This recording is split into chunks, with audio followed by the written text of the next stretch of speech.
მოგესალმებით ძვირფასო მაყურებლებო, ეთერშია სალტე გადაცემით პოლიტიკის საათი. ჩვენი დღევანდელი გადაცემის სტუმარია პროფესორი და პოლიტიკოსი თემურ მაისურაძე. ჩვენ დღეს ვისაუბრებთ საქართველოში მიმდინარე პროცესებთან დაკავშირებით, მათ შორის აუცილებლად რა თქმა უნდა შევეხებით შეერთებული შტატების პრეზიდენტის ჯო ბაიდენის გადაწყვეტილებაზე რუსეთთან მიმართებაში გამოყენებული იყოს შორს მსროლელი რაკეტები. რა შეიძლება ამას საპასუხოდ მოყვეს რუსეთის მხრიდან და ეს არის თუ არა ვაჭრობის ერთ-ერთი თემა ახალი პრეზიდენტისთვის.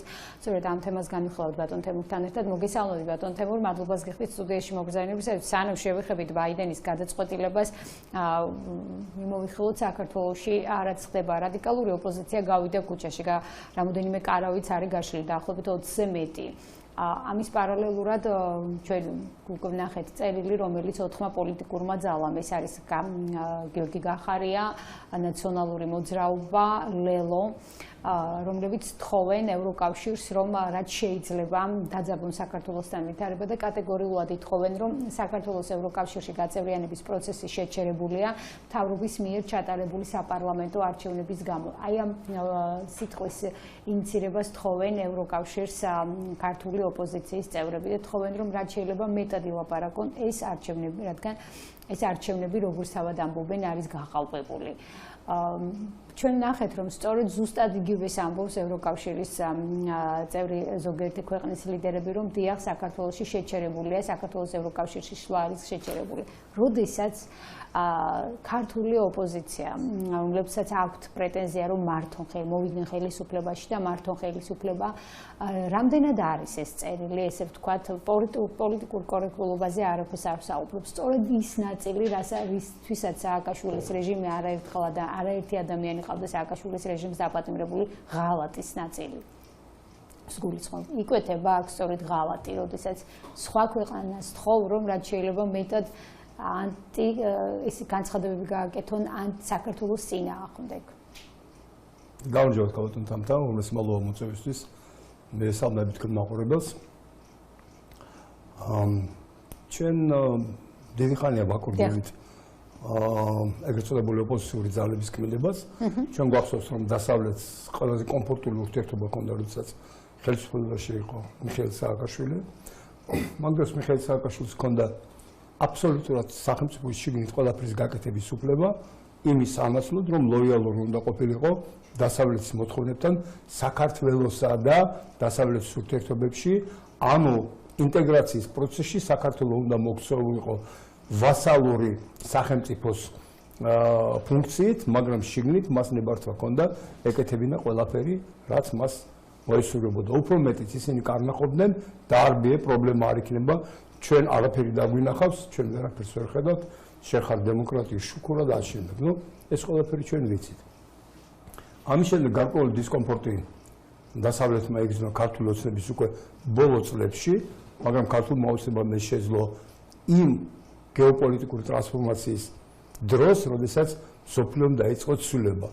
სხვა შემთხვევაში ვიდრე მოხდებოდა უკრაინის, რუსეთ-უკრაინის ეს სპეცოპერაცია, მანამდე საქართველოს ასეთ რამეს ვერ გაბედავდა, უფრო მეტიც სოფლიოში ვერც ერთი სახელმწიფო ვერ გაბედავდა დაპირისპირებოდა ევროპას, დაპირისპირებოდა შეერთებულ შტატებს.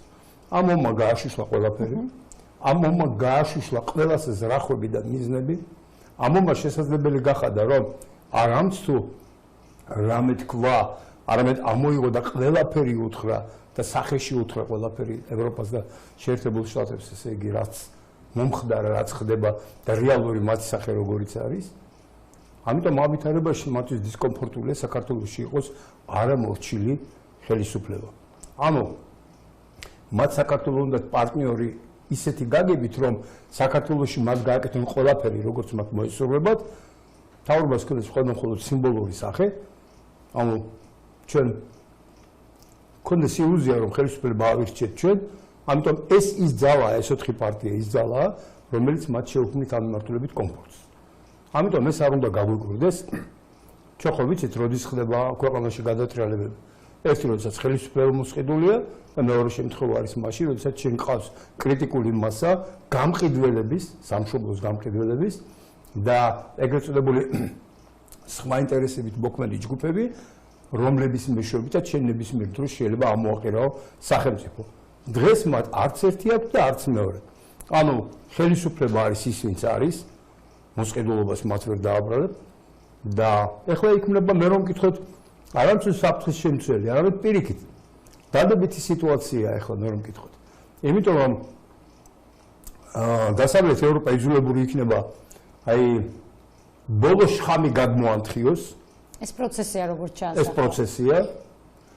ამ შხამის გადმოთხევას ხელს უწყობს აი ეს ეგრეთ წოდებული მეხუთე კოლონა ან ეგრეთ წოდებული ოპოზიცია, რომელსაც მე ვიტყოდი რომ ეს არის მოღალატეთა ჯგუფი, რომლებიც მართავენ გაუცნობიერებელ საზოგადოების გარკვეულ ნაწილს, პლუს კონკრეტულ ინტერესის მქონე სუბიექტებს, რომელსაც პირადი შემოსავალი და პირადი კეთილდღეობა აქვთ აი ამ ვითარებიდან. შესაბამისად, ამ კონკრეტულ ვითარებაში რა არის ჩვენთვის მომგებიანი? ის რომ საქართველოს კი არ თქვა უარი ევროკავშირთან ინტეგრირებაზე, არამედ ევროკავშირმა გააკეთა ყველაფერი, რომ საქართველოს უარი ეთქვა კი არა, საქართველოს უთხრას ერთი რამ. ჩვენ ვართ ესეთი ერი. თუ თქვენ დემოკრატიისკენ და თავისუფლებისკენ მივიდიხართ, ჩვენთვის მიუღებელია აი ეს რაღაცები. თუ ესეთებს გღებულობთ კი ბატონო, თუ არა, მაშინ ჩვენ ჩავაწარებთ პირობითად რეფერენდუმს. ამ პირობებით საქართველოს შემოვა თუ არა ევროკავშირში. ან კიდე სხვა უამრავი ცვლები არსებობს, რომლითაც შეიძლება ძალიან კულტურულად თან დროც მოიგო და თან ჯოხებიც არ გადაიმტრიო.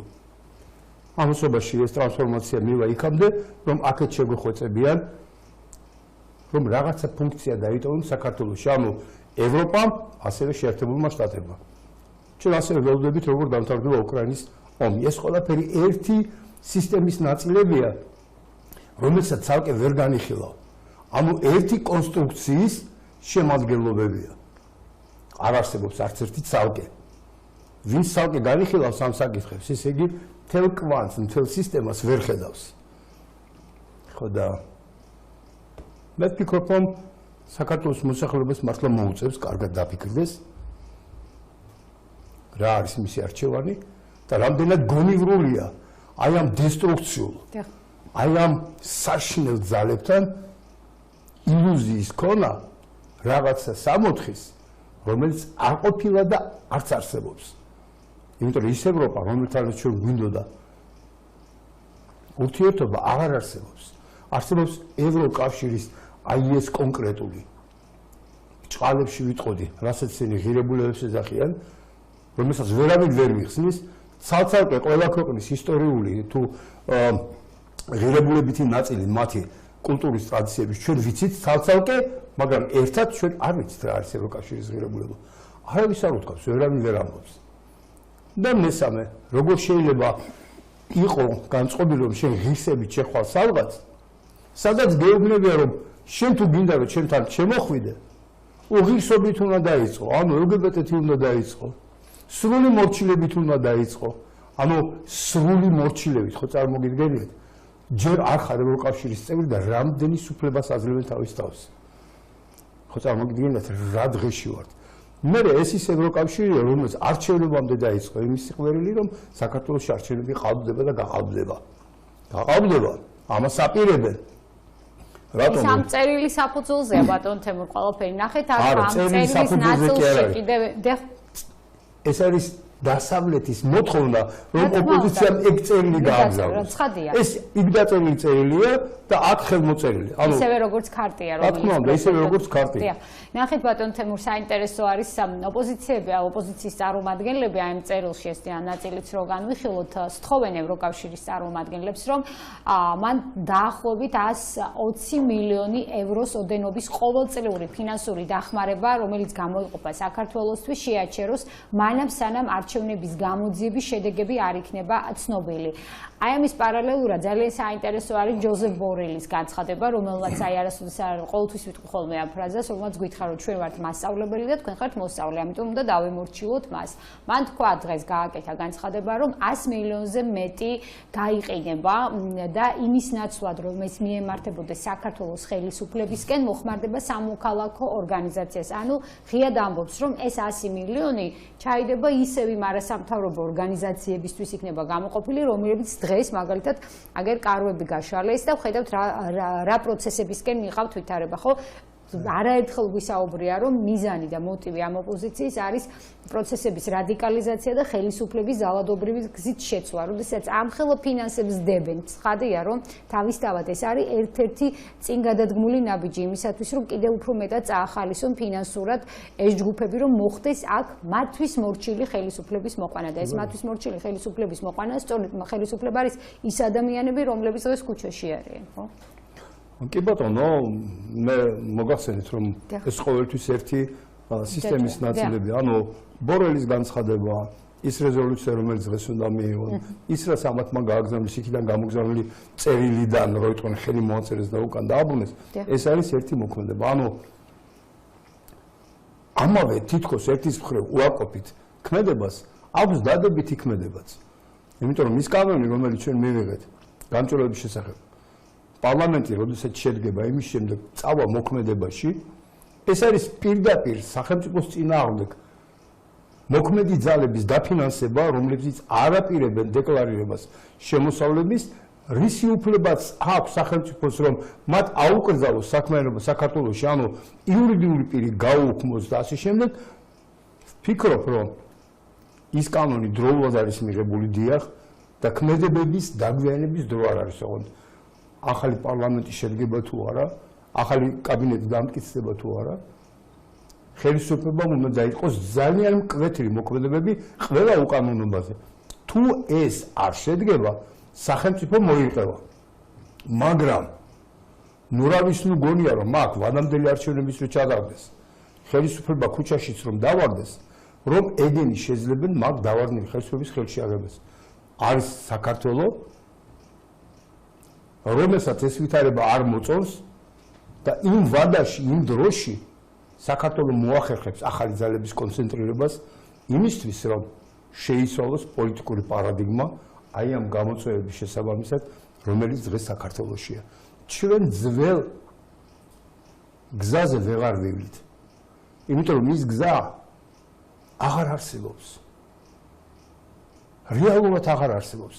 ეხლა აბსოლუტურად ახალი გზები კეთდება, რომელსაც ჭირდება დამნახველი. რომელიც სხვათა შორის წინააღმდეგობაში კი არ მოდის ევროპის სახელმწიფოების განწყობება თუ ასე შემდეგ. ეს იქნება თანამშრომლობის გზა, რომელიც ყველას აწყობს. ევროპის ტრანსფორმაციას დაინახავთ თქვენ სულ მალე. მაგრამ არსებობს სხვა გამოწვევები, რითი დამთავრდება ეს გამოწვევები, რაზეც არის ეს ყველაფერი დამოკიდებული. ეს იქნება რუსეთ-უკრაინის კონფლიქტის საკითხი, როგორ დამთავრდება. ეგ განაპირობებს ბევრ რამეს. და კიდევ ერთი რამ, შეძლებენ თუ არა საქართველოს ან კავკასიაში ცეცხლის დანთებას.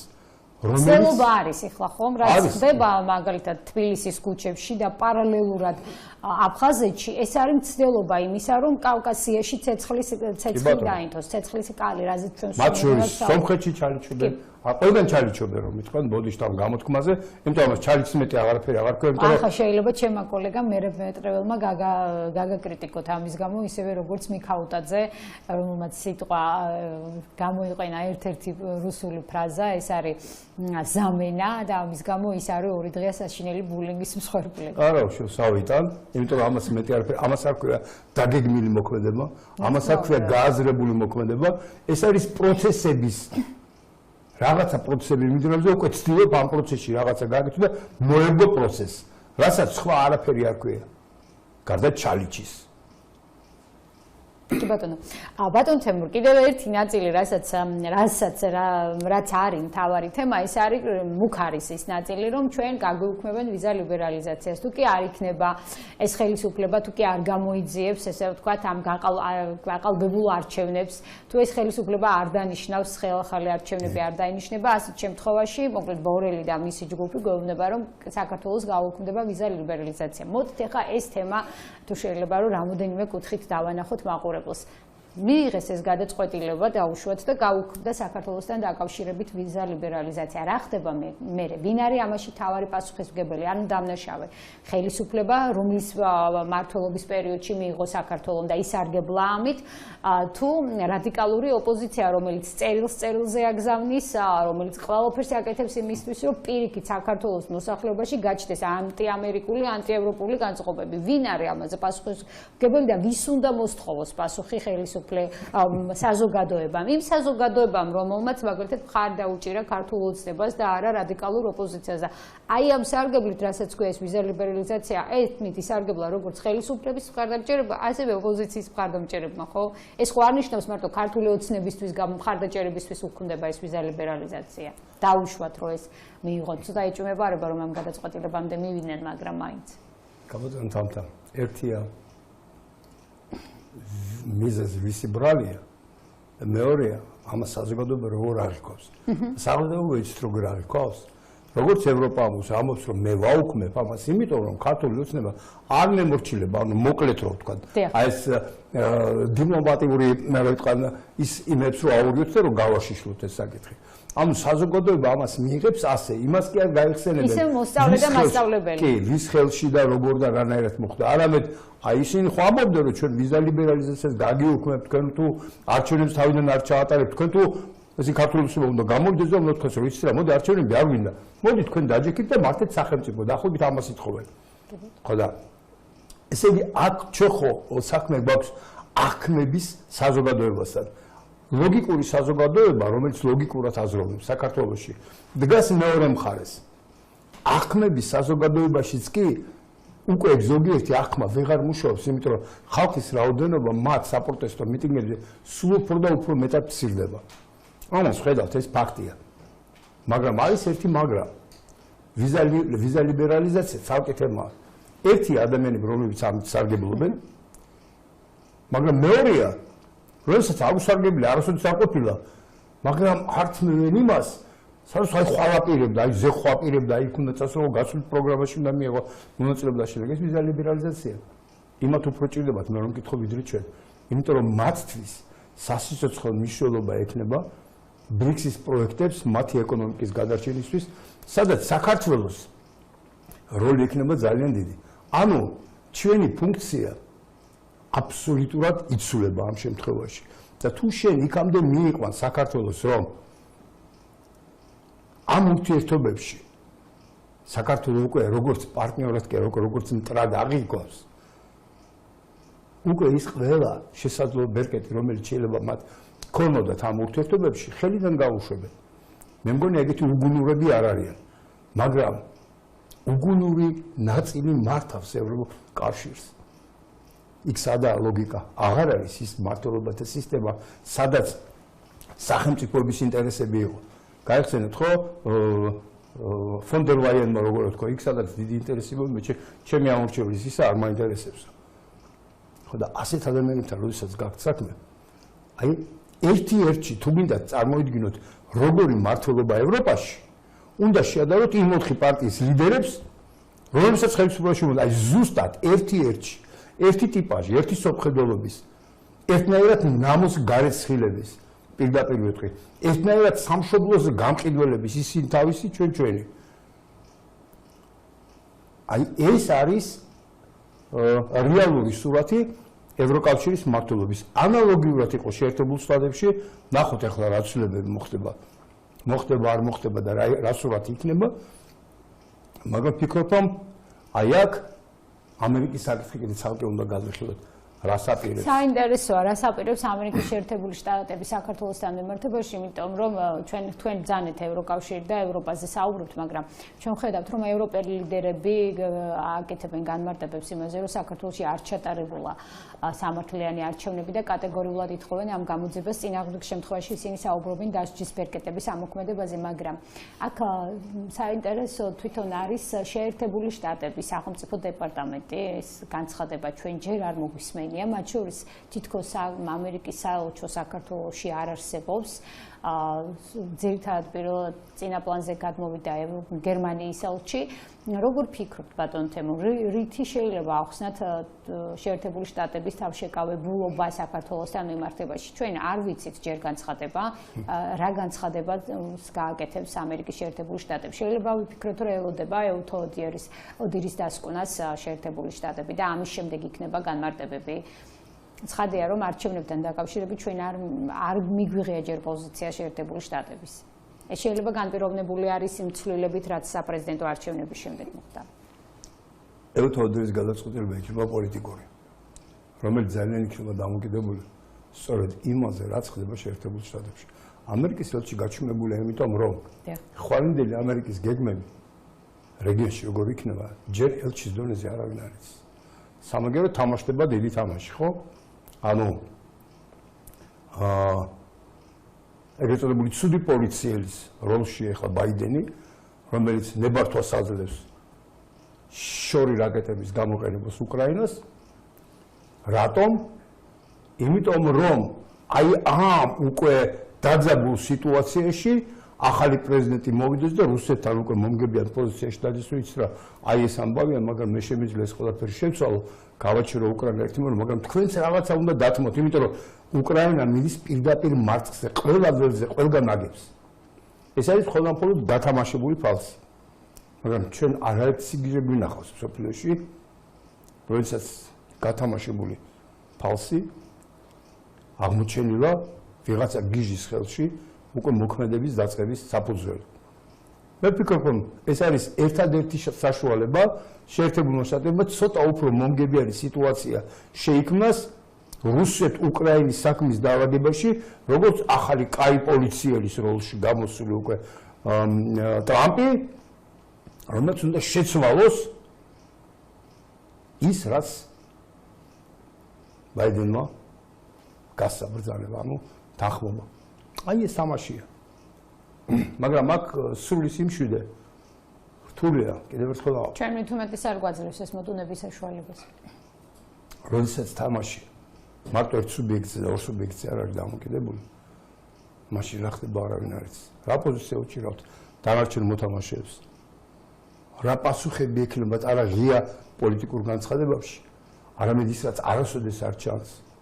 ანუ სპეცსამსახურების და სხვა დონეზე მიღებული გადაწყვეტილებების საკითხში და ასე შემდეგ. ანუ ზემოდან გაშვებული პუბლიკისთვის გაშვებული ინფორმაცია არის ერთი, მაგრამ ძრავი როგორ მუშაობს და საითმედის გემი ეს არის მეორე. დღეს ისე ჩანს ბატონო თემურ, რომ საერთოდ არავინ არ იცის მსოფლიო პროცესები როგორ და საითმედის, ხო, მათ შორის უკრაინის ნაწილშიც. იმდენად არეულია ყველაფერი. როგორ ფიქრობთ თქვენ აი ამ პროცესებში, როცა არავინ იცის რა ხვალ როგორი იქნება ვითარება, როგორ შეიძლება განლაგდეს ეს ჭადრაკის დაფაზე, აი ეს უკრაინის ომთან დაკავშირებით ეს გადაწყვეტილებები, ცოტა რთული არის ალბათ ამ ნაწილში გამოვყოთ ჩვენ საქართველოს. როგორ ფიქრობთ ბატონ თემურ, ამ ვითარებაში როგორ შეიძლება საქართველოს გამოსვლას? ნახეთ იქ სომხეთი ახსენეთ თქვენ დღეს სამი მაღალი თანამდებობის პირი გადადგა თანამდებობიდან. ვიცით რაც ხდება აფხაზეთში, არავინ იცის რუსეთ-უკრაინის ომი როგორ დასრულდება, რუსეთი ამბობს რომ ამ გადაწყვეტილებაზე მათ ექნებათ მკაცრი რეაქცია, რა გადაწყვეტილებაც ბაიდენმა მიიღო. ეს სავაჭრო თემად არის, რა თქმა უნდა ცხადია, მაგრამ ისინი ამ განცხადებას აკეთებენ. როგორ ფიქრობთ თქვენ, როგორ გამოვა აქედან საქართველოს, რომელსაც ვხედავთ რა სიტუაცია აქვს შიგნით, რომ უვნებლად გამოვიდეს და არ დაუშვას ის რაც არის მიზანი და მიზანი რა არის? მიზანი არის აქ ცეცხლის სკალის დანთება, როგორც თქვენ ბრძანეთ. რა უნდა ქნას ახლა დღეს საქართველოს ხელისუფლებამ, რომ შეინარჩუნოს ურთიერთობები დასავლეთთან, შეერთებულ შტატებთან, რა თქმა უნდა და აქ არ დაუშვას ეს პროცესები. რატომ არ მიდის თქვენი შეფასებით, თქვენ რა შეგიძლიათ გითხრათ, ხელისუფლება რადიკალურ ნაბიჯებზე? რადიკალურ ნაბიჯებში მე გულისხმობ ამ ადამიანების დაკავებას, ღია მოწოდებები იყო. ჩვენ გვაქვს ხალ გადატრიალების უფლება, ჩვენ გვაქვს აჯანყების უფლება. ამ განცხადებას აკეთებდა სტრატეგია აღმაშენებლის ლიდერი ბატონი ვაშაძე, ამ განცხადებას აკეთებს გიგი უბულავა. ამ განცხადებას აკეთებს ნიკა მელია, რომ ხალხს აქვს აჯანყების უფლება და ჩვენ ამას მივახცევთ. ეს ხომ არის სახელმწიფო გადატრიალებისკენ მოწოდება საზოგადოების? კი ბატონო. ჯერს ერთი თუ გლობალურიდან შევხედავთ საქართველოს, მოდით ასე ვთქვათ, რომ ომის და ასეთი სერიოზული დაძაბულობის გარეშე არ არსებობს სოფლიოში მოხდეს გადაწყობა. ანუ ტრანსფორმაციები, რომელიც ახლა ხდება. ნებისმიერ იმ გლობალური ტრანსფორმაციას. პროცესის ნაწილია, რაც ახლა ხდება საქართველოში. მაგრამ ნახეთ, ტრანსფორმაციას სჭირდება ომები, გლობალური დაძაბულობები და ახალი შესაძლებლობების გაჩენა, რომელიც ძველ ვალდებულებებზე უარის თქმის შესაძლებლობას აძლევს სახელმწიფოებს და ახალი ვალდებულებების ფორმირებას უწყობს ხელს. ეს არის მთავარი პირობა. ეხლა ამ პირობაში დიდი ძალები ცდილობენ, რაც შეიძლება მომგებიანად დაავადოს სიტუაცია, იმიტომ რომ სხვა გეგმები აქვს შეერთებულ შტატებს, სხვა გეგმები აქვს რუსეთს და ჩინეთს და დაუშვათ ეგრეთ წოდებული ბრიქსის ქვეყნებს. ევროპა ამ შემთხვევაში, მოდი ასე ვთქვათ, მარიონეტია შეერთებული შტატების, რადგან მათ საკუთარი სამხედრო შესაძლებლობები არ გააჩნიათ და დამოკიდებულები არიან ნატოს ბაზებზე. ეხლა, როდესაც ესეთი მოცემულობა გაქვს, საქართველოს რა უნდა ამისი გამოკვეთა არც სწორია, იმიტომ რომ დამატებითი პრობლემები შეუქმნა სახელმწიფოს, სწორედ მაშინ არის შესაძლებელი, როდესაც ჩვენ გამოკვეთილად ვიღაცის პოზიცია გიჭირავს. იპირისპირებს სხვა მხარეს, რომელსაც იმედი ჰქონდა, რომ შენზე რაღაცა პროექტი გაევლიდა. ხო? ესე იგი, ამ შემთხვევაში საქართველოს უნდა მაქსიმალურად ნეიტრალური პოზიცია შეინარჩუნოს. ანუ მე იცით რა თანამშრომლობა მინდა, ასე შემდეგ და ასე შემდეგ. ამ კონკრეტულ ვითარებაში ჩვენ რომელშიც ვიმყოფებით, საქართველოს ხელისუფლებამ რომ გამოიჩინოს ფხა, ანუ ასე ვთქვათ, რომ ძლიერი მუშტის პოზიცია გამოხატოს, ამისთვის საჭირო იყო, რომ არა რაღაცა კონკრეტული სიტუაციიდან გამომდინარე მიგიღო მხარდაჭერა, არ მხარდაჭერა მიგიღო რეალური ნდობით, რეალური სურვილებით და რეალური კონკრეტული მიზნებისთვის, რომელიც საქართველოს ხელისუფლებას გამოხატული არ აქვს. ამ საქართველოს ხელისუფლება ამბობს, რომ ევროკავშირში მივიდივართ ღირსეულად, მეორე საერთოდ ღირსეულად ევროკავშირში მივიდივართ, ну, ღირსება საჭირო არ არის. ისე მივიდივართ რა. ამას გვეუბნება ის რადიკალური მხარე, რომ ღირსების გარეშე მინდა მე ევროკავშირში შევიდე. სხვა რაიმე განმასხვავებელი არ არის. ერთადერთი იყო ის, რომ ისინი ომში ჩაგვითრევენ და ჩვენ გავაკეთებთ ამას ისე, რომ გამორიცხულია საქართველოს ომი და მოსახლეობამ ხმა მისცა არა ომს. მაგრამ მშვიდობაში, როდესაც ხარ მშვიდობაში სახელმწიფო, შენ ხო ცხოვრება გინდა. თუ შენ ცხოვრება ისეთი არ წავიდა ის როგორც შენ შეიძლება განვითარდე, მე შეიძლება კაცმა ვთქვას, რა თქმა უნდა ესეთი მშვიდობა. ხომ ასეა? ანუ აი ეს ნაწილი კომპონენტები აკლია. შესაბამისად ბიზნესმენის განწყობა, რომ მომავალ არჩევნებში ქართული ოცნება სავარაუდოდ ვეღარ გაიმარჯვებს. და აუცილებლად შეიქმნება რაღაც ალტერნატივა. ეს იყო წინასწარი პირობის მიცემა, რომ ეხლა მოდი მშვიდობა გავიაროთ.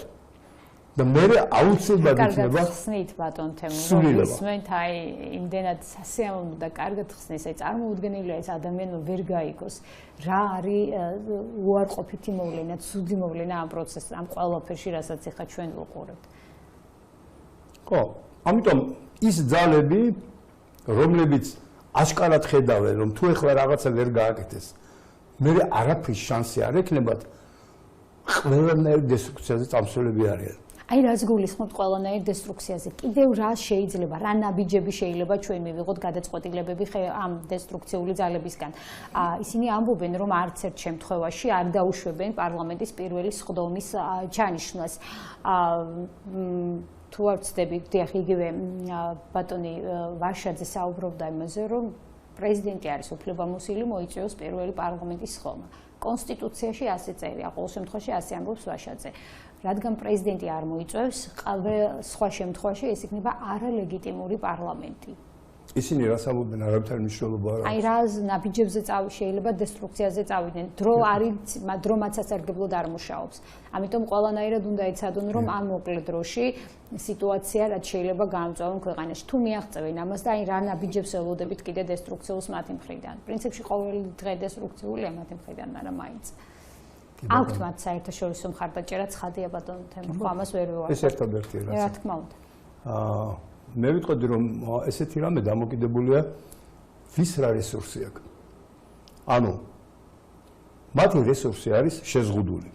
კი ბატონო. თუ ქართული ოცნება გამოიჩენს სისუსტეს, მხოლოდ მაშინ შეიძლება ისინი გაძლიერდნენ. სხვა შანსი მაგათ არ აქვთ.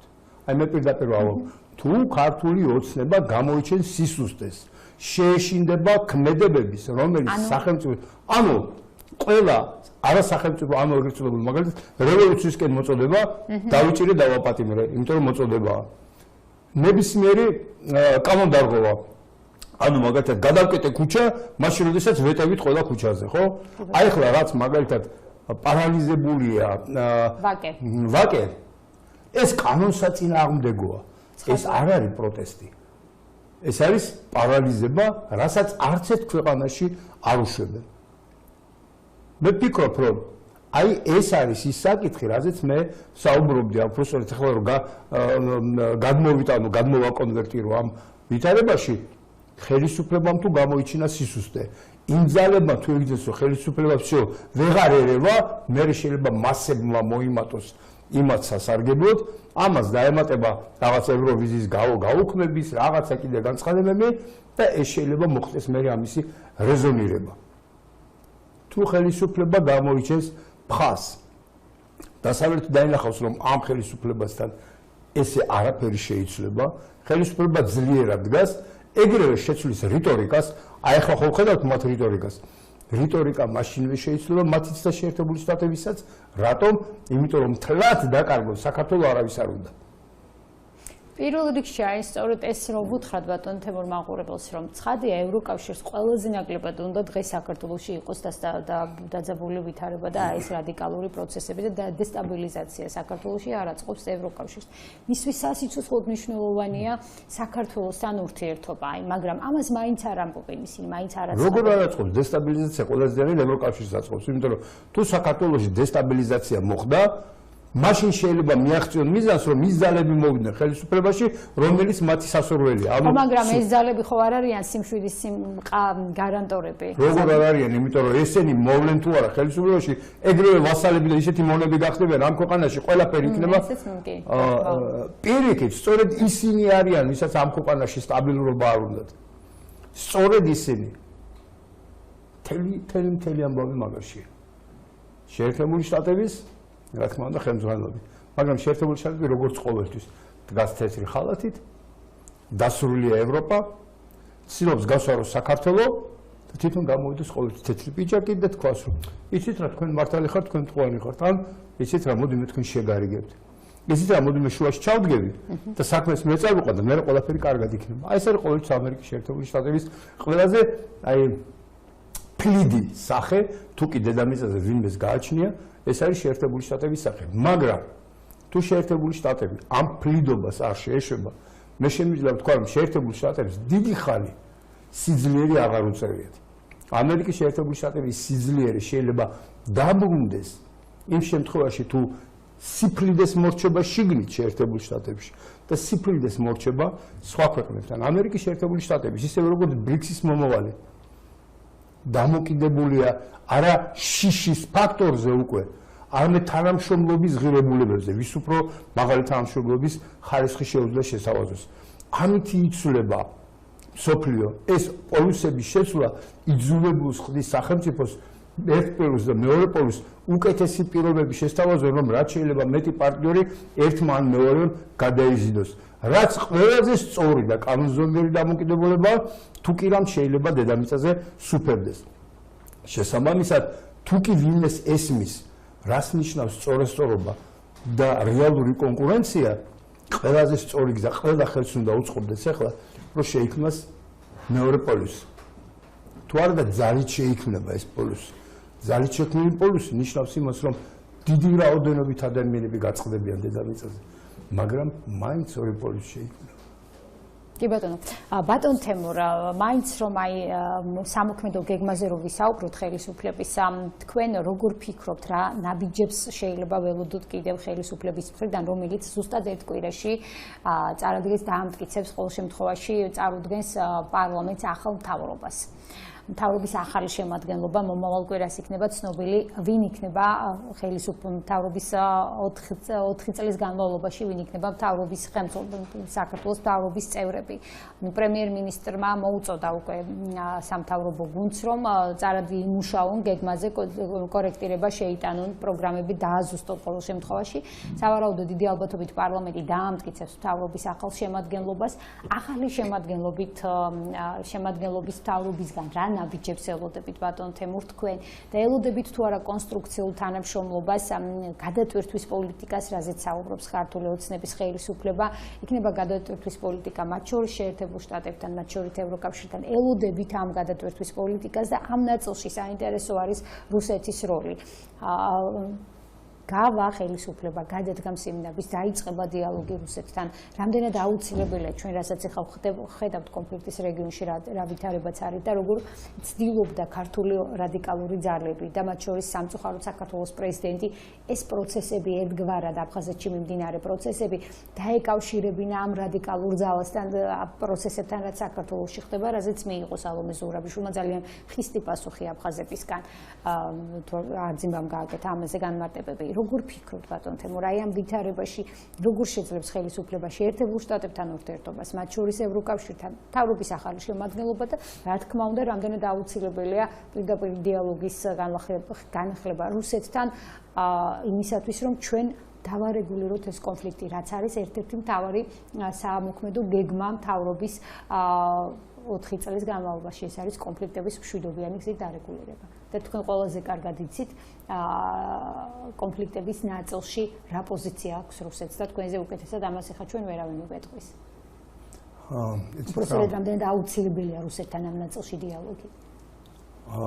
მე ვიტყოდი რომ ეს არ იქნება გადატვირთვა, ეს იქნება აბსოლუტურად ახალი პროგრამირება, ახალი პროგრამის ჩაყენება, იმიტომ რომ გადატვირთვა ნიშნავს ძველი ურთიერთობების განახლებას. ძველი ურთიერთობების განახლება აღარ იქნება, ეს იქნება აბსოლუტურად ახალი აი კომპიუტერულ ენაზე რო ვთქვათ, ეს იქნება ახალი Windows-ის მაგვარი ახალი პროგრამა, მაგრამ ეს აღარ იქნება Windows. საქართველოს ამ შემთხვევაში რამის გადამტვირთველი არ არის. საქართველოს არის ერთ-ერთი ეგრეთ წოდებული ბრაუზერი, რომელსაც კონკრეტული მისია, კონკრეტული ფუნქცია აქვს და ეს უნდა ჩაჯდეს იმ ახალ პროგრამაში, რომელიც იქნება ჩაპროგრამებული. ანუ ბრაუზერი ნიშნავს პროგრამულ უზრუნველყოფას, რომ რაღაცა მოწყობილობა დაკავშირდეს რაღაცა მოწყობილობასთან. პროგრამული ენა. შესაბამისად, ჩვენი ეს პროგრამული ენა უნდა მოერგოს აი იმ ახალ დიდ გადატვირთულ, კი არა, ახალ ჩაყენებულ პროგრამას, რომელიც შეიქმნება აი ამ დიდ სახელმწიფოებს შორის. ესე იგი, თუ ჩვენ იდეალურად შევძლებთ ისეთი მოდი ესე ვთქვათ პროგრამის ჩაყენებას, რომ მტრულად ვირუსულად არ აღიქვას რომელიმე სახელმწიფომ, მაშინ იქნება სწორი საქართველოს პოზიციონება. რა პროგრამაა ეს? როგორ ფიქრობთ თქვენ პროგრამაზეც გეცხოვეთ? ეს მხოლოდ გონივრობაზეა და თქვენ რომ ხელისუფლებაზე მეკითხებით, მე მაგის თქმა მინდა. ეს დამოკიდებულია იმაზე, რამდენად გონივრული შეთავაზება, გონივრული სვლები და გონივრული მოქმედება ექნება საქართველოს. საქართველოს არ უნდა იყოს გასათხოვარი გოგოსავით, ვინ ითხოვს. საქართველოს უნდა იყოს სიძეს ვარიანტში, თუ ვინ მოიყვანოს ცოლად. თუ ის დარჩება იმ პოზიციაში, ვინ ითხოვს და რასის და სხვა არ შემხვდა უკეთესი და რახან ეს მთავაზობს ხელს, მოდი მე ამას გავყვები, ეს ვარიანტი სწორი არ არის. ამ ვარიანტით მოვდივართ ჩვენ დღემდე. შენ უნდა პოზიციონირებდე, რომ შენ პატარძლებში გქონდეს არჩევანი, არა დიდ პატარძლებში, არამედ რეგიონულ პატარძლებში. აი ეს არის ჩვენი ფუნქცია. ჩვენ ხანდახან თავში გვივარდება და გვეშლება სადაა ჩვენი ადგილი. იმისთვის რომ ჩვენ გავხდეთ გავლენიანი ქვეყანა, პოლიტიკაშიც უნდა ავწიოთ რეგიონალური როლი, ფუნქცია და ჩვენი ეკონომიკა. სხვაგვარად ჩვენ არ გვექნება არანაირი წონა, არც პოლიტიკური, არც ეკონომიკური. ეს არის ძალიან მარტივი კანონზომება, რომელიც უნდა გაიგოს ყველამ. მე თვითონაც ახალგაზრდებს მინდა გავაგებინო, რომ შვილო, ესი არ არის, მე იქ შევალ, მე იქ მივალ. მათხოვარი სადაც გინდა შევიდეს, მათხოვარია. რა მნიშვნელობა აქვს მათხოვარი რომელ კორპუსში ცხოვრობს? ევროკავშირის კორპუსში. რა ვიცი მე, მათხოვარია. შენი ამოცანა უნდა იყოს რომ შენ იყო ის რომ შენთან ცხოვრება უნდადეს სხვას და არა შენ გეუბნოდან მოდი რა კორპუსში კი მაგრამ აი დაბლა სარდაფში კიბეების ქვემოთ შეგიძლია იცხოვრო ეს არ არის ჩვენი ადგილი ჩვენ დავიკრინეთ თავი 30 წელი სულ ხელგაწვილი იცი რა ჩვენ არაფერი შეგვიძლია აი ევროპა ის რომ იქნება ეს ის და მართლად გაგვეკეთეს ბატონ თემურ ხო მიზანი მართლად რომ ჩვენ ასე გაგვეწოდა ხელი ჩვენ არ გვაძლევენ არ გვაქვს და არ გვეძლევა იმის საშუალება რომ ჩვენი ეკონომიკა განვავითაროთ ელემენტარული განათლების კუთხითაც არ აქვს სახელმწიფოს იმის უფლება რომ საკუთარი პოლიტიკა გაატაროს თქვენ ხო ჩემზე კარგად იცით რა იმაგან თქვენ ხო ხედავთ იქ ვის უნდა გადატრიალება ანუ რა თქმა უნდა გადატრიალების ლიდერები გასაგებია მაგრამ ის ნაწილი რომელიც იდგას არა პროფესიის მქონე არაფრის მაქნისები ხლა აკაცუკიზე და იმაზე როგიდა რა ქვია ჰარი პოტერზე და სპაიდერმენზე ააგო შენი რო ისინი თურმე შენთან არიან და ეს უშველი სახელმწიფოს ხო წარმოგიდგენთ რა ცნობიერებაა როგორ შეიძლება ასეთ ადამიანებს ესმოდეთ გეოპოლიტიკა როგორ შეიძლება ასეთ ადამიანები საქართველოს მომავალზე ზოგადად ლაპარაკობდნენ ჯერე ხო წარმოგიდგენთ როგორი მასაა ცოცხალი მასა უსინდისოდ გამოყენებული აი ამ უსინდისო პოლიტიკური პარტიების მიერ. არც უნდა კადრულობდნენ რომ ესეთი რამ გააკეთო ხო წარმოიდგინეთ რომ მე საბავშვო ბაღის ბავშვები დავიყენო და როგორც მიშა რო აკეთებდა და მიშა რო აყვირებდა ხო წარმოგიდგენიათ სკოლიდან გამოყავდათ ბავშვები და მიშას აყვირებდნენ რომელიც ცნობიერებაში საერთოდ არ იცოდნენ რა ვინაა მიშა რა მიშა აი ეს დონეა და ყველაზე უღირსობა, დიდი უღირსობა, როდესაც შენ ასეთ გავლენას ახდენ, ძალიან უარყოფით. ეს მე რომ მკითხოთ, დასასჯელი საკითხია. და ვფიქრობ, რომ აი ამიტომ გეკითხებით მუდმივად, რომ რა ნაბიჯებს გადაგავს ხელისუფლება. უნდა შესთავაზოს, ნახეთ რა არის გააჩინოს ალტერნატივა. დასავლეთმა უნდა ნახოს, რომ საქართველოს აფხაზეთის და ცხინვალის გამო ჭირდება რუსეთთან ურთიერთობების დაავადება. მორჩა გათავდა. ჩვენ უნდა ვთქვათ ბატონ თემურ, აი რატო ვერ იდებით იმის ხმას, რომ დღეს და აი ამ დასავლეთს, რომელზეც ჩვენ ვაკეთებთ გათვლას და თითქოს რომ ეს არის ერთადერთი ხსნა, არ არის მის ინტერესში არ შედის საქართველოს დაარეგულიროს თავისი კონფლიქტები. საქართველოს ტერიტორიული მთლიანობის აღდგენა დღეს არ არის ამ დასავლეთის ინტერესში. აი ამის ხმას ვერ იდებით რატომღაც. კი ხომ არ სწორად, ხომ ასეა. დღეს დასავლეთი არის დაინტერესებული იმით, რომ აღდგეს ტერიტორიული მთლიანობა. გარდა იმ რეზოლუციებისა, რომელსაც ჩვენ ვღებულობთ, ჟენევის ფორმატი, ასე შემდეგ, მაგრამ ეს რეზოლუციები სინამდვილეში არ არის, ხო, შედეგზე ორიენტირებული. ყოველ შემთხვევაში აქამდე არ იყო. ქართულმა ოცნებამ რაღაცების თქმა გაბედა. კი. უბრალოდ იმედი მაქვს, რომ ახალი პარლამენტი და ახალი მთავრობა შეძლებს უფრო გაბედული ნაბიჯების გადადგმას. და დასავლეთს ევროპას დაანახებს, რომ საქართველოს სხვა არჩევანიც გააჩნია. მაგრამ რომელი არჩევანზეც არ უნდა გაჩერდეს, ეს აუცილებელია რუსეთთან ურთიერთობის დაავადება, იმიტომ რომ საქართველოს აქვს ტერიტორიული პრობლემები. ტერიტორიული მთლიანობის, რომელიც გადის მხოლოდ და მხოლოდ ადამიანურ და კარგ ურთიერთობებზე. ანუ დავიბრუნოთ ურთიერთობები და მე ვილაპარაკოთ ტერიტორიაზე. ტერიტორიაზე ყოველთვის მოვილაპარაკებთ. საქართველოს ტერიტორია აქეთ რო არ ვიყოთ. სულ ვიღაცის საკუთრებაა. ისიმის, მაგრამ ჩვენ ცხოვრობთ ერთ ეკონომიკას ვქმნით. ის ჩვენი ტერიტორიაა, მაგრამ იმ ტერიტორიაზე ფუნქციონირებენ ჩვენი აფხაზი ძმები, იმ ტერიტორიაზე ფუნქციონირებენ ჩვენი ოსი ძმები. და რა ამერ ერთიან ეკონომიკას ვქმნით. ერთიანად ვამდიდრებთ ქვეყანას. და იყვნენ ისინი ჩვენ ხელისუფლებაში წარმოდგენილი. და ეკონომიკით მათ ის ხმა, რომელიც მათ ჭირდებათ ძალიან. და ებრძნობდნენ რომ ისინი მთლიანი საქართველოს მშენებლობაში სუბიექტები არიან და არა ობიექტები. რა ამერ ამაში რა არის ცუდი? ეს ხომ პირიქით მხოლოდ სინქრონიზაციას აკეთებს. ხო და ამ ფონზე დიახ მე მინდა დავჯდე რუსეთთან და ვილაპარაკო. იმიტომ რომ მე არ მინდა, არ მაქვს სურვილი გვერდში მყავდეს ნებისმიერ შემთხვევაში. ვცდილობდი რომ მე გვერდში არ მყავდეს აი პირდაპირ მეზობელი მტერი. ყველაზე გონიერი ხელისუფლება პირველ რიგში ურთიერთობებს აღებს იმ სახელმწიფოსთან, რომელიც მას პირდაპირ ესაზღვრება. მეორე რიგის სამოცანებია ის სახელმწიფოები, რომლებიც ჩემი მეზობლებს ესაზღვრებიან და მეორე ყველაფერი დანარჩენი. ანუ ეს უნდა გვესმოდეს, რომ მარტო იდიოტს, მარტო დეგენერატს უნდა გვერდში ყავდეს მტერი. აი მხოლოდ უტვინოს, რეგლენს მოეწყინება ნუარის, მარტო რეგლენს შეიძლება უნდადეს გვერდში მტერი. უმარები და კარგი ადამიანი აღარ ხარ, ძმებს შორის ყოფილა ჩხუბი. ოჯახში შიგნით, ცოცხლაკმარს არ ვიცი რა აღარ ყოფილა, მაგრამ ისინი ოჯახს აგრძელებენ ოჯახი ქონდა. შერიგებულად უფრო მეტიც ჩხუბის შემდეგ გადაუაზრებიათ რა ეშლება ვის და როგორ შეიძლება ჩვენ ახლა ამაზე გონიერი ადამიანები ლაპარაკობთ იმაზე შესაძლებელია ეს თუ არა.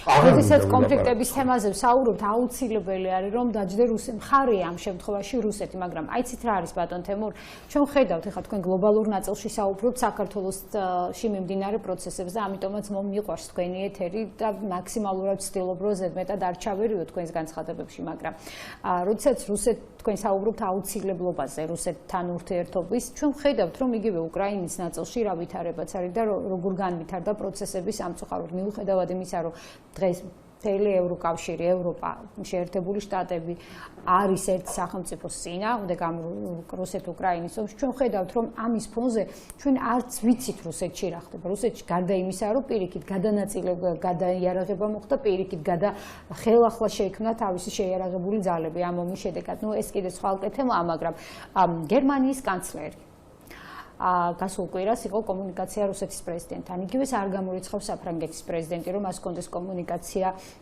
რუსეთის პრეზიდენტთან. რაღაცნაირად ევროპის წამყვანი ქვეყნები, რომლებიც ღიად უპირისპირდებოდნენ რუსეთ-უკრაინის ომის ფონზე რუსეთს, დღეს გამოდიან და საუბრობენ, რომ მათ უნდათ ურთიერთობა რუსეთთან და რატომ შეიძლება რომ ანალოგიური ურთიერთობა საქართველოს არ უნდათვის რუსეთთან, რომელსაც ოკუპირებული აქვს ეს ტერიტორიები. ეს ხო ანიშნავს პირდაპირ დიპლომატიური ურთიერთობის აღდგენას და ამის გამო შეიძლება ხელისუფლება შეიძლება და გაასეას ბულინგის მსხვერპლია მუდმივად, ხო? პირდაპირ ურთიერთობები შეიძლება საფრანგეთისთვის, გერმანიისთვის, შეერთებული შტატებისთვის, ბრიტანეთისთვის ურთიერთობა, რომელსაც არ აქვს ეს ტერიტორიული პრობლემები, რატომ არ შეიძლება მე მქონდეს მათთან კომუნიკაცია ჩემი ტერიტორიული მთლიანობის აღდგენასთან დაკავშირებით. პრობლემაც მაგაშია, რომ აი მანქურთობა ეგ არის, როდესაც შენ სრულ მონობას ეძახი თავისუფლებას და დემოკრატიას. არ არის თავისუფლება და დემოკრატია. აი მაგას ნახეთ რა არის, მაგრამ ესენი ამბობენ ცალფეხზე კი არა, რაც არ უნდა გვითხრას ევროპამ. ოღონდ ჩვენ იმათ რომ ჩვენ ყველაფერზე მივწავდეთ. აი სრული მანქურთობა არის ეგ.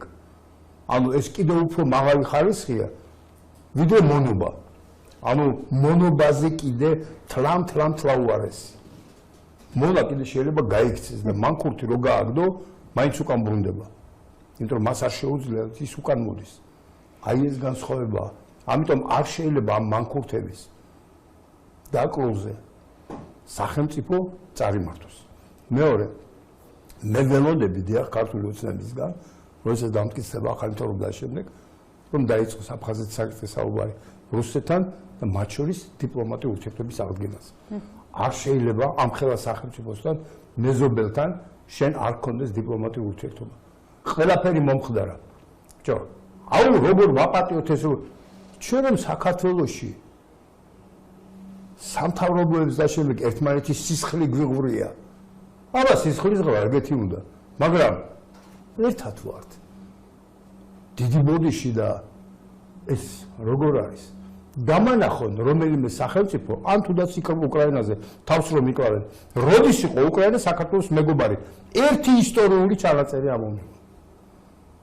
დღეს რომ თავი უკრაინა ჩვენი მეგობარი, საიდან გაჩნია? იმიტომ რომ ევროპამ გითხრათ თქვენიც რა დღეს ამას იქით მეგობრები ხართო? იმიტომ რომ ორივე უნდა შეგტანოთ ომში, იმიტომ ვართ მეგობრები. ანუ უგუნურების დონე, გაუცნობიერებლობის დონე ნახეთ. მაგრამ ნახეთ რა არის? აი ამ გაუცნობიერებელ და უგუნურ ადამიანს აქვთ რამოდენიმე სატელევიზიო არხი, რომელიც ეწევიან ადამიანების ცნობიერების მოწამვლას, რომელსაც ნაკლები ინფორმაციის გამო თვითონ არ აქვთ ინფორმაცია, ბევრს ჯერა ამის. ეს არის სასწრაფო შესაძლებელი. და თუ ქართულმა ოცნებამ ეს ეხლავე არ დაიწყო ამის კეთება, თუ მართლა კონსტრუქცივიზმისკენ არ წაიყვანა სახელმწიფო, მეწუნებს ქართული ოცნება ვერ გაუძლებს. იმიტომ რომ საერთო ჯამური ზეწოლა იმხელა იქნება, მათ შორის ეკონომიკური, დღეს ერთ რამეს დაგიმუქრებიან, ხვალ ერთ რამეს გაგიკეთებენ, ზეგ იმას გაგიუქმებენ, ამ შემდეგ და შენ მიდიხარ მე მილევისკენ და რაწამს კი ის ძალები იგრძნობენ, რომ ხელისუფლება სუსტდება. აი მე მოხდება იქ ძალების კონცენტრაცია, იმიტომ რომ ადამიანებს ჩვევიათ გადაკაჩონ ძლიერისკენ. ჩვევიათ სამწუხაროდ არ გონივრულობისკენ, არამედ ძალისკენ. ბატონ თემურე, ჩვენი გადაცემა პრინციპში დასასრულს უახლოვდება. ის რაც ხდება დღეს საქართველოში, უმრავლესობის პოზიცია არის ასეთი, რომ ეს არის ლიბერალური ფაშიზმი. საზოგადოების გარკვეული ნაწილი სოციალურ ქსელში თქვენ აქტიურად აკვირდებით, ალბათ აქტიური ხართ სოციალურ ქსელში, ხედავთ რომ სვავს კითხვას, თუ კი ამ ძალებს მაგალითად მე წავიკითხე რამოდენიმე სტატუსი საზოგადოების წარმომადგენლების ლაშა ბაქრაძეს, ლაშა ბუღაძეს, ეკა გიგაურს, ნინო ლონჯარიას, გიორგი ბურჯანაძეს და ამ რადიკალური ოპოზიციის ლიდერებზე არის საუბარი, მათ თუ აქვთ ხალხის სახელით ლაპარაკის საშუალება, რატომ არ აქვს ეს ქართული ოცნების მხარდამჭერებს 2 მილიონ მხარდამჭერს ქართული ოცნების სახელით ლაპარაკის საშუალება და აი ერთგვარად აანონსებენ კონტრაქციის აუცილებლობაზე საუბრობენ ხელისუფლების მხარდამჭერები. Როგორ ფიქრობთ ბატონ თემურ, აი როგორ გადაცემის დასასრულისკენ რომ წავიყვანოთ, აი ამ ლიბერალური ფაშიზმის დასამარცხებლად რა ნაბიჯებს რა ნაბიჯები უნდა გადადგას ქართული ოცნების ხელისუფლებამ, რომელიც მომავალ კვირას დაამტკიცებს ახალ მთავრობას და უკვე გვეყოლება ახალი პარლამენტი. ბევრჯერ თქვა ირაკლი კობახიძემ ეს ფრაზა და მეც გავიმეორებ, რომ ამ პარლამენტს არ სჭირდება დასავლეთის ლეგიტიმაცია მას მისცა ქართულმა ხალხმა, ქართულმა ამორჩეველმა. ამორჩეველმა ლეგიტიმაცია მისცა. ჩვენ ხედავთ რა ხდება ქუჩაში. და თქვენს ფიქრობთ, რომ ის რაც ახლა დღეს თბილისის ქუჩებში ხდება, ეს არის სწორედ ლიბერალური ფაშიზმის ერთგვარი, ესე ვთქვათ, დროებითი, როგორ თქვა, არ ვიცი ეს სიტყვა როგორ მოვძებნო, მაგრამ ლიბერალური ფაშიზმის ბოლო გამოსვლა ქუჩაში. დამარცხდება საქართველო და ამარცხებს ლიბერალურ ფაშიზმს. კი ბატონო, კონტრაქცია ნიშნავს იმას, რომ ხელისუფლება სუსტია და მას დაცვა ჭირდება. მაშინ როცა საზოგადოება ხელისუფლების განელდება პირიქით დაცვას. მე ვფიქრობ, რომ ხელისუფლება უნდა გამოიყენოს კანონით მინიჭებული ყველა უფლება და თუ უნდა რომ პატივისცეს იმ ევროპამ და დასავლეთმა, ამათმა უნდა მაგარი გამოიჩინონ და მუშტის ძალით იმოქმედონ. ისინი მე რო უფრო გცემენ პატივს, იმიტომ რომ ნახავენ რომ ეს ქვეყანა განამხვევი არ არის. ამიტომ მოდი ახლა შევინარჩუნო ურთიერთობები და ის სანქციები და ის მუქარები, რომლებიც დღეს აქვთ, უკან წაიღონ, იმიტომ რომ ყველა აფასებს ძლიერს. სუსტი არავის არ უყვარს, როდესაც სუსტი იჩოქებს, მე მას უფრო მეტად და უფრო მეტად ვთხოვენ დაჩოქვას. ანუ რამ სიმაღლეზეც ხარ დაჩოქილი, ანუ რა დონეზეც ხარ დაჩოქილი, უფრო მეტი დაჩოქების სურვილი აქვს. მაგრამ შენ როდესაც მტკიცეთ ხარ, მე იმ სახელმწიფოებს უნდა ჩვენთან უკვე ურთიერთობა, ანუ მაშინვე იცვლება რიტორიკა. თუ უნდა ქართულ ოცნებას რომ ევროპამ დააფასოს, მათ უნდა იმოქმედონ აი ამ ფაშისტური ძალის წინააღმდეგ მხოლოდ და მხოლოდ ძალით კანონდარღვევა ისჯება, მორჩა, დამთავრდა ლოიალობა. არ მაინტერესებს ლიდერია, პარლამენტის წევრია, პარლამენტის წევრს მით უმეტეს მოეთხოვება პატივისცეს კანონს. იქ რომ დადის იგრა და დოლიძე და ქუჩებს რომ მიკეტავს და შემდეგ. დოლიძე საინტერესო წარსული აქვს. წარსული არა, საინტერესო ბიოგრაფია აღმოჩნდა მისი და მაგალითად რომელსაც შეიცვალა სახელი და გვარიც აღმოჩნდა რომ რუსულ კომპანიაში მუშაობს. კი, მაგრამ მე საინტერესოა. ეგ საქმის მორალური მხარეა. და დოლიძე ამბობს რომ ის ებრძვის რუსულ ხელისუფლებას, იმდე პოლიციელებს როგორ შეურაცხყოფას აყენებდა. ეგ საქმის მორალური მხარეა, მე მოვიქცეოდ ეგეთნაირად, რომ ეგეთ დარღვევაზე დავიჭერდი, დავაპატიმრებდი, გამოუწერდი იმ ჯარიმას, რომელიც მაგ კონკრეტულ დანაშაულზეა, განმეორებით შემთხვევაში კიდე რაც არის, იმასაც ზედ მივაკრავდი და აზზე მოვიდოდა ბევრი. აი ახლა ქუჩაში რომ ახალგაზრდა ვიღაცა მანქანას აჩერებს ჯოხს ურტყავს, იმას დავიჭერდი ციხეში და სხვის იქონების დაზიანებისთვის. აი ეგრე სხვანაირად არ არსებობს. მე კი არ ვამბობ რომ უკანონობა ჩაიდუნონ, მაგრამ კანონის ფარგლებში თუ არ არსებობს კანონის აღსრულების სისტემა, პატივს შენ აქცენტს არავინ და შენი მოქალაქეც თუ შენი კანონი მარტო ჩემზე მუშაობს, ანუ მე რომ ქუჩაში ვიღაც მანქანას ჯოხი დავარტყა, შენ მე ციხეში მიჭერ და ამას ვერ უბედავ? ხედავთ როგორი დისკრედიტაცია სახელმწიფოს იმის რა ქვია ვერტიკალის? ერთადერთი სწორი გზა არის მხოლოდ და მხოლოდ სიმკაცე კანონის ჩარჩოში. ვერაფერს ვერ იზავენ. ეგენი უცბად დაიშლებიან და მერწმუნეთ იმ ევროპის პატივისცემა დაიწყება იმ დღიდან. რატომც კი ხელისუფლება მოიქცევა ისე როგორც წესი და რიგია. აი ეს არის პასუხი. თითქოს ლოგიკურად დათმობაზე უნდა წახდე, მაგრამ ეგ არასწორია. ლოგიკური არის კანონმა რის უფლებას მოგცე ეგ გამოიყენოს სწორად. აი ეს არის ლოგიკური. კი ბატონო და ბოლოს მაინც მოკლედ რო გითხართ ბატონ თემურ მიაღწევს დასავლეთი თავის გეგმების განხორციელება საქართველოში ლიბერალური ფაშიზმია დღეს რაც ხდება საქართველოში ასეთი განცხადება გააკეთა უმრავლესობის წევრმა ირაკლი ქადაგიშვილმა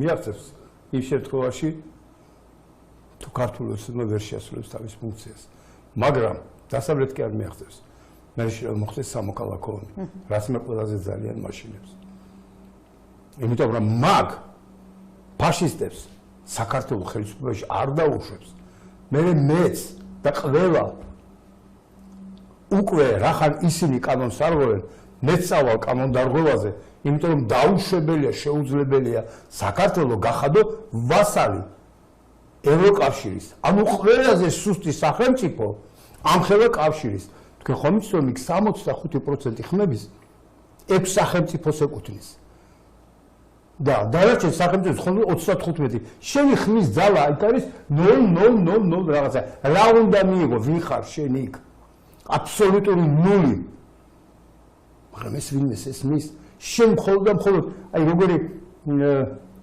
როგორი თოჯინა ხარ იცით ის კი რომ შეუძლიათ თქვენი ხელებიც და ფეხებიც მარტო ერთი მოძრაობა შეგიძლიათ გააკეთოთ აი ესე რომ გადაგიტანონ ხელების და ფეხების მოძრაობის საშუალებას არ გექნება ამას დათანხმდეს სახელმწიფო დღეს სრული უგუნურობა მაშინ როდესაც ევროკავშირი თვითონ იშლება აი ირღვევა და 30 წლის წინდელი ილუზია რომ ევროპაში არსებობს რაღაცა ღირებულებები აი მომწონს იტალია მომწონს გერმანია აღარ არის დააკვირდით რას დაემსგავს ეს სახელმწიფოები შეხედეთ რას გავს და ეს ვარდის პროცესი მიდის და დამოკიდებულია ეგეც როგორ პოლიტიკას აირჩევს ახალი ევროკავშირი რითი დამთავრდება უკრაინასთან შედეგები და რამდენად შეძლებენ ამერიკის გავლენიდან დაახცენ თავი მაგაზე დამოკიდებულია წარმოგიდგენთ ვასალის ვასალი საქართველოს ხო რაც ჩემთვის მიუღებელია თან ეს ახალგაზრდა იძახის რომ მე თავისუფლებისთვის წარმოგიდგენთ სად არის რეალური თავისუფლება და სად მიიწევს აბსოლუტურად არასწორი აღქმა აი როგორც სარკეში რო ჩაიხედებით და თქვენი მარჯვენა ხელი იქ ჩანს რომ მარცხენა სარკის ანარეკლში აი ეს შედეგი გვაქვს ანუ ისინი სარკეში ხედავენ და ყველაფერს შეტრიალებულს ამას სარკის ეფექტი ქვია კი ბატონო ბატონო თემურ დავაკვირდეთ ერთად როგორ განვითარდება ეს პროცესები და მიიღებს თუ არა როგორც თქვენ ბრძანეთ როგორც თქვენ უკვე მოუწოდეთ ხელისუფლებას მიიღოს გადამწყვეტი ნაბიჯი რადიკალური ზომები და როდესაც სხვა შორის აი ეს წერილი შინაარსი რომელზეც ახლა ჩვენ ვისაუბრეთ მთელი 1 საათის განმავლობაში მაინც სულ მიჩნდება უკმაყოფილების გრძნობა რომ დიახ ხელისუფლებამ ახალი მოწვევის პარლამენტმა ყველაფერი უნდა გააკეთოს იმისათვის რომ დააბრუნოს მუხლის ამშობლოს ღალატის საქართველოს კონსტიტუცია ეს უნდა იყოს აუცილებლად იმიტომ რომ სხვა არაფერია როდესაც ოპოზიციის ლიდერები და მიდიან ბრიუსელში და ითხოვენ საქართველოს წინააღმდეგ რეზოლუციების მიღება, საქართველოს წინააღმდეგ გადაწყვეტილებების მიღებას და ვიცით იგივე თუნდაც ამ ვიზა ლიბერალიზაციის პროცესში რა ხდებოდა ოპოზიციის ნაწილი რას ითხოვდა მაშინ ევროკავშირისგან, ხო? ამიტომ მაინც მიჩნდება ეს უკმაყოფილების გრძნობა და კარგი იქნება თუ საქართველოს პარლამენტი მიიღებს ამ გადაწყვეტილებას და ამოქმედება ეს მუხლი. რამდენად ვიცი ყველა ქვეყანას აქვს მუხლის სამშობლოს ღალატის შესახებ გარდა საქართველოს და ამასაც თავისი პოლიტიკური მდგენელი აქვს რატომაც გაუქმდა ეს 2008 წლის აგვისტოს ომის შემდეგ მაშინდელი ხელისუფლების მხრიდან. ამიტომ ჩვენ ერთად დავაკვირდეთ ბატონ თემურ გადადგამს თუ არა ხელისუფლება ამ რადიკალურ ნაბიჯებს როგორც თქვენ ბრძანეთ იმისათვის რომ ალაგნოს ეს ვითარება რაც დღეს ხდება თბილისის თბილისის ქუჩებში. მაყურებელს შევახსენებ, რომ ჩვენი გადაცემის სტუმარი იყო პროფესორი და პოლიტიკოსი თემურ მაისურა.